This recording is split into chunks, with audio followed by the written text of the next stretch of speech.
जसेच माननीय मुख्यमंत्री साहेब स्टेजवर आलेत, माईक जवळ आले, त्यांनी लगेच काय घोषणा केली, मला माहित आहे अहमदनगर या जनतेचा सगळ्यात मोठा प्रश्न कोणता आणि तो आज मी पूर्ण करणार. त्यांचे पहिले सगळ्यांचा विषय असा होता का धनगर समाजाला आरक्षण भेटलं पाहिजे आणि हे आपल्या भाषणामध्ये म्हणतात का तुमचा जो सगळ्यात मोठा प्रश्न आहे या जिल्ह्याचं नाव आजपासून अहिल्यानगर. त्याचबरोबर आपले स्थानिक जे खासदार आहेत यांनी 5 वर्षात जे काम केले, जे दंगली अहमदनगर मध्ये झाले, हिंदू मुस्लिम दंगली झाले, हिंदू मुस्लिमांचं ध्रुवीकरण झालं, मशिदीवर हल्ले झाले, कुराणची विटंबना झाली, दर्गामध्ये मूर्ती ठेवण्यात आली. नमस्कार, न्यूज अलर्ट मराठीच्या या विशेष भागामध्ये आपल्या सर्वांचं स्वागत. आज आपण चर्चा करणार आहोत ते म्हणजे अहमदनगरच्या नामांतराची. नुकतंच आपण पाहतोय की निवडणुकीच्या पार्श्वभूमीवर अहमदनगरचं नाव बदलण्यासाठी या ठिकाणी ठराव मंजूर करण्यात आलेला आहे. त्याच संदर्भात आज आपण चर्चा करतोय. डॉक्टर परवेज अशरफी आपल्या सोबत आहेत, जे की MIM चे जिल्हाध्यक्ष आहेत. तर आपण त्यांच्याकडून जाणून घेऊयात की सर, थेट मुद्द्यावर येऊयात की अहमदनगरचं अहिल्यानगर, तर अहिल्यानगर या नावाला आपला विरोध काय? आमचं कोणत्याही नावाला विरोध नाहीये, आमचा अहमदनगर या नावाला समर्थन आहे. सगळ्यात पहिली गोष्ट काय होतोय की आमचा प्रेझेंटेशन एकदम सोपा आहे की अहमदनगर हा जो शहर, हा जिल्हा जो आहे, हे अहमद निजाम शहाने बसवला आहे. हा कोणी म्हणजे जिंकलेला किंवा कोणाकडून घेतलेला नाहीये, हा बसवलेला शहर आहे. मग बसवलेला शहर आहे, याला 550 वर्षाचा इतिहास आहे.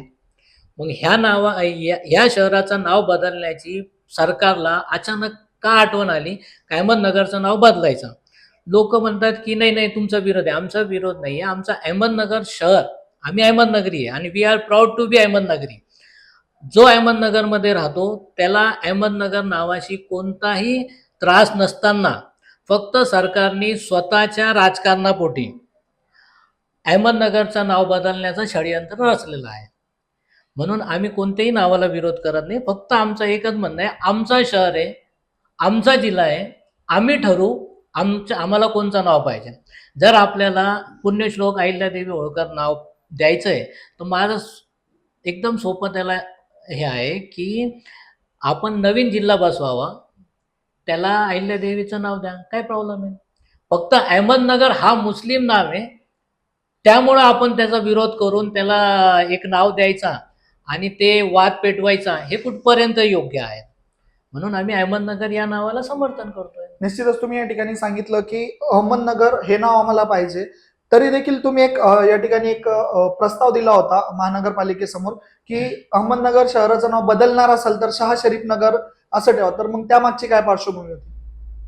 आम्ही महानगरपालिकेला आणि कलेक्टर साहेबांना इतिहासाची जाणीव करून दिली की अहमदनगर हा ऐतिहासिक शहर आहे. पूर्ण देशामध्ये मोजके असे शहर आहे ज्याचा इतिहास आणि फाउंडेशनची तारीख सापडते की ह्या तारखेला हे शहर बसवण्यात आले. त्याच्यातलं एक अहमदनगर शहर आहे. तर आम्ही त्यांना निवेदनाद्वारे असं सांगितलं होतं की आपण अहमदनगरचं नाव बदलू नये. परंतु आता आपल्याला माहिती आहे ही सरकार जी आहे हे मुस्लिम द्वेष सरकार आहेत. यांना औरंगाबाद असो, उस्मानाबाद असो, अहमदनगर असो, हे ज्या नावात मुस्लिम कुठंतरी असं झळकतोय, या नाव बदलण्यात यांना खूप रस आहे. तर आम्ही असं सांगितलं होतं की जर आपण अहमदनगरचं नाव बदलण्याचं ठरवलंच असेल तर इतिहास बघायचा.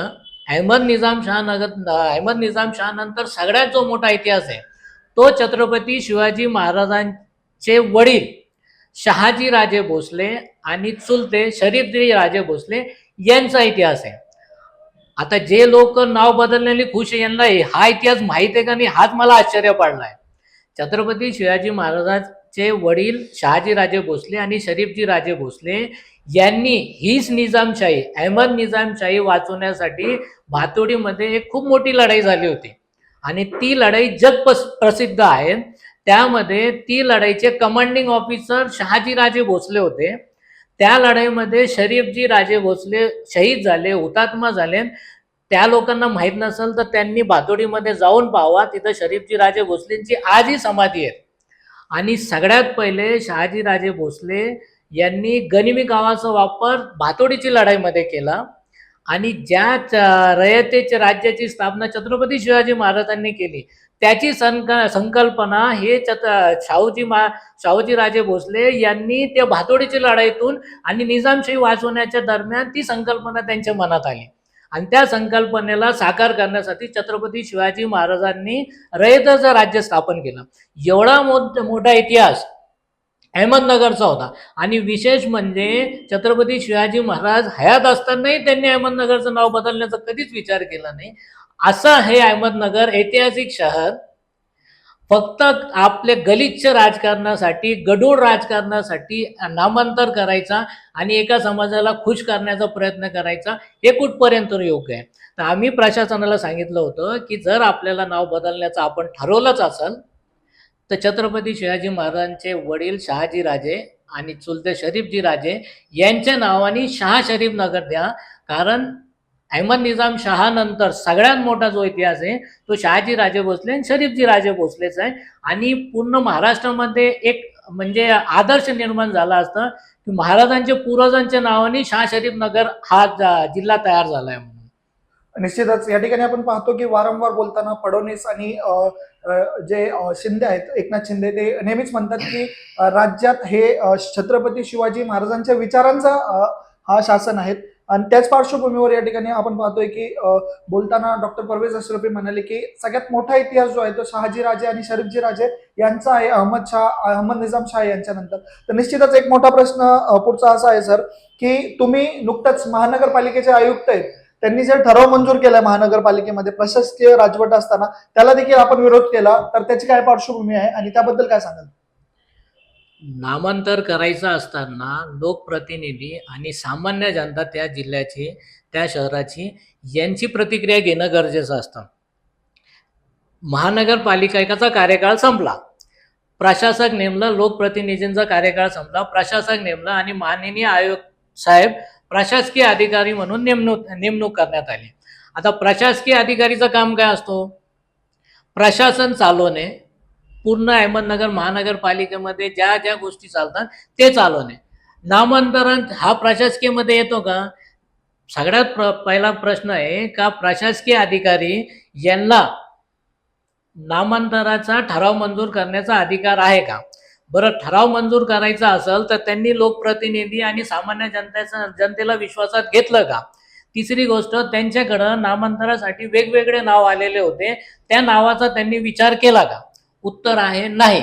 याचाच अर्थ की माननीय प्रशासकीय अधिकारी आयुक्त साहेब यांनी त्यांच्या डोक्यावर ज्याचा हात आहे त्याला खुश करण्यासाठी अहमदनगरचं नाव बदलण्याचा ठराव मंजूर करून वरती पाठवून दिलाय. आता या ठिकाणी तुम्ही म्हणले कोणाचा हात आहे, मग नेमका हात कोणाचा आहे? मग जे तुम्ही म्हणतात की प्रशासकीय अधिकाऱ्यांवरती कोणाचा तरी हात आहे किंवा कोणाच्या तरी दबावाखाली हे लोक काम करतात, तर ते हात कोणाचा आहे नेमका? बघा, अहमदनगरचं नामांतर झाल्यानंतर कोणाला फायदा होतो आणि अहमदनगरचं नामांतर झाल्यानंतर कोण याचा श्रेय घेण्याचा प्रयत्न करतोय? कोण असं म्हणतोय की मी 8 दिवस झाले, मी पाठपुरावा करत होतो, त्याच्यानंतर मी साहेबांना भेटलो, मग मी सांगितलं त्यांना की साहेब हे कॅबिनेटमध्ये मंजुरी द्या आणि मग ती मंजुरी झाली आणि ह्या सगळ्यांचा श्रेय मलाच भेटायला पाहिजे किंवा हे सगळं मीच केलंय, याचा अर्थ कोणाचा हात आहे हे तुम्हाला समजलंच असेल.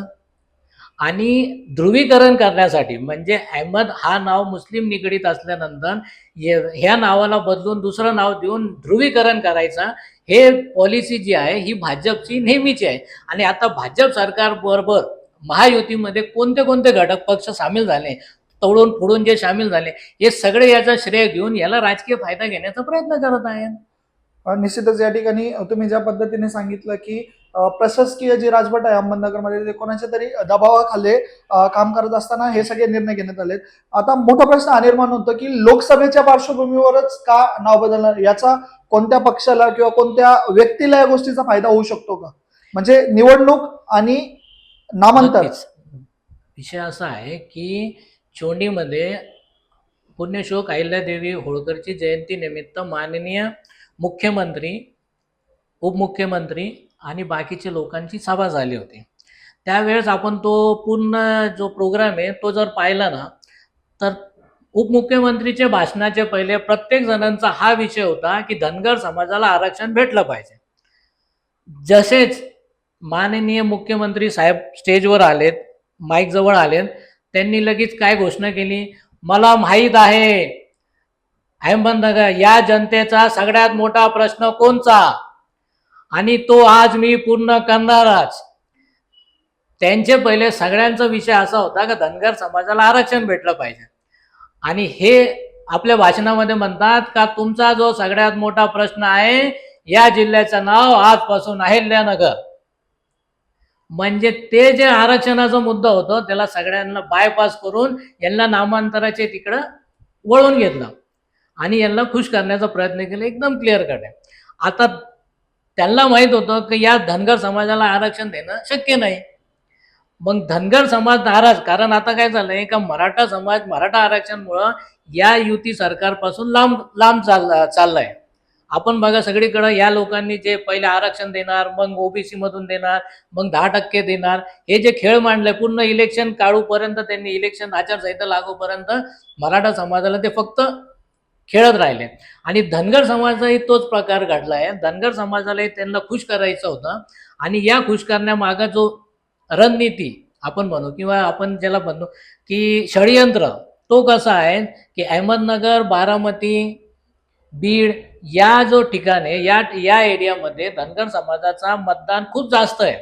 आणि आपल्याला माहित आहे की राष्ट्रवादीचे जे फोडून सत्तेत गेलेत त्यांना त्यांचे घरचा एक व्यक्ती बारामतीमधून उभा करायचा आहे आणि तिथं धनगर समाजाचं आपल्याला समर्थन भेटावा, त्यासाठी अहमदनगरचं नामांतरांचा कॅबिनेटमध्ये अचानक मंजुरी दिली.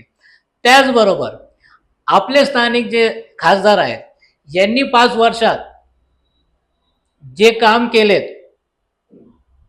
जे दंगली अहमदनगरमध्ये झालेत, हिंदू मुस्लिम दंगली झालेत, हिंदू मुस्लिमांचं ध्रुवीकरण झाला, मशिदीवर हल्ले झालेत, कुराणची विटंबना झाली, दर्गामध्ये मूर्ती ठेवण्यात आली, या सगळ्याच्या पार्श्वभूमी पाहिली तर नक्कीच स्थानिक जे आता निवडणूक चालू आहे यांना हे समजलंय की मुस्लिम समाज यांच्यापासून दूर होणार आहे, तर दुसरा कोणता तरी समाज आपल्या नजदीक येणं गरजेचं आहे, आपल्या जवळ येणं गरजेचं आहे. म्हणून याचा फायदा आपल्याला निवडणुकीमध्ये व्हावा यासाठी यांनी कॅबिनेटमध्ये अचानक मंजुरी देऊन धनगर समाजाला खुश करण्यासाठी अहमदनगरचं नामांतर करण्याचा त्यांनी मंजुरी दिली आहे. निश्चितच या ठिकाणी नामांतराचं जे राजकारण आहे आपण बघतोय की गेली अनेक दिवस हे नामांतराचं राजकारण भारत संपूर्ण देशामध्ये चालवलं गेलंय. 2014 नंतर आपण जर पाहिलं तर युपी मधील अनेक शहरांची नाव बदलण्यात आली आणि आता तोच ट्रेंड जो युपीचा होता तोच महाराष्ट्रात घेऊन येऊन आधी औरंगाबाद, उस्मानाबाद आणि आता अहमदनगरचं नाव बदलण्याच्या या ठिकाणी जे प्रयत्न केले जाते, तर हे जे नामांतराचं जे राजकारण आहे हे कितपत योग्य आहे किंवा कितपत घातक आहे हे तुम्हाला वाटतं? नामांतर करून जर समजा शहराचा जिल्ह्याचा विकास होत असेल तर नक्कीच यांनी नामांतर करावा. आता आपण पाहिलं औरंगाबाद झाला, उस्मानाबाद झाला, यांचं नामांतर केलं, समाजाला खुश करण्याचा प्रयत्न केला, विकास कुठे आहे? औरंगाबादमध्ये जर भाजपचे 4 मंत्री आहेत तरी काय विकास नाही. अहमदनगरचं नाव बदलून जर अहमदनगरचा हा विषय विकास करत असतील तर यांनी त्याचा ब्ल्यू प्रिंट सादर करावी की आम्ही कसा विकास करणार. फक्त मुस्लिम द्वेष नाव असल्यामुळं हे लोक ध्रुवीकरण करण्यासाठी आणि यांच्या गलिच्छ आणि गडूळ राजकारण करण्यासाठी, एका समाजाला खुश करण्यासाठी जर नामांतर करत असाल तर या देशाचा आणि महाराष्ट्राचा का होईल हे आपण समजू शकता. निश्चितच या ठिकाणी आज आपण डॉक्टर परवेज अशरफी यांच्यासोबत चर्चा केली आणि त्यांनी मुद्देसूदपणे नामांतराचं जे राजकारण आहे त्यावरती त्यांनी टीका केलेली आहे. धन्यवाद सर, आज आपण न्यूज अलर्ट मराठीच्या स्टुडिओमध्ये आलात आणि आमच्याशी संवाद साधला त्याबद्दल. जर आपण हा व्हिडिओ युट्यूबला पाहत असाल तर निश्चितच आमच्या चॅनलला सबस्क्राईब करा आणि पाहत राहा न्यूज अलर्ट मराठी.